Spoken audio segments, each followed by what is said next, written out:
নতুন পানি আসতে না আসতেই এই যে মাছের খেলা শুরু হয়ে গেছে।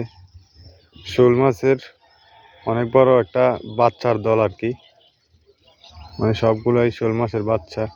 প্রথমে এই দিক দিয়ে ছিল, এই যে দেখেন এখনো ফেনা উঠতেছে, এই যে এখন ওইদিকে চলে গেছে, উঠতেছে না, মানে বড় হয়ে যাওয়াতে এগুলো একটু চালাক হয়ে যাওয়াতে মানে এখন আর দেখা দিতেছে না, মানুষ দেখলে ফালায় আর কি।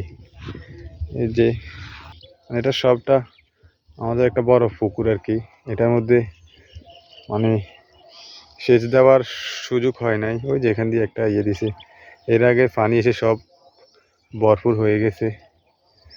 এখন এটা মানে সেচ দেওয়ার কোনো উপায় নেই, মাছগুলো তো উঠতেছে না। ঠিক এই জায়গায় ছিল প্রথমে, এখনো এই যে ফেনাগুলো এখনো আছে, এখন ওই দিকে চলে গেছে। Bad luck. দেখেন আপনার সাথে কিছু মুহূর্ত শেয়ার করতেছি।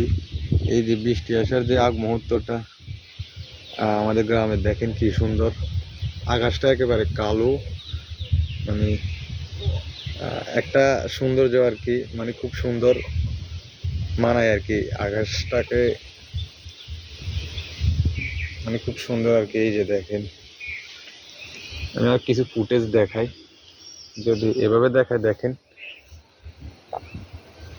বসার জন্য একটা মাচা তৈরি করছিলাম, এখান থেকে দেখাইতেছি, দেখেন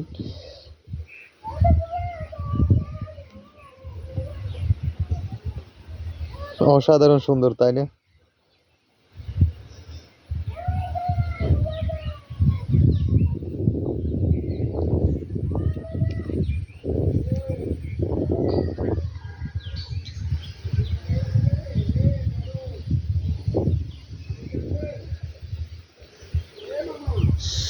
সুন্দর যে ঘেরা ঠিক একটা সময়,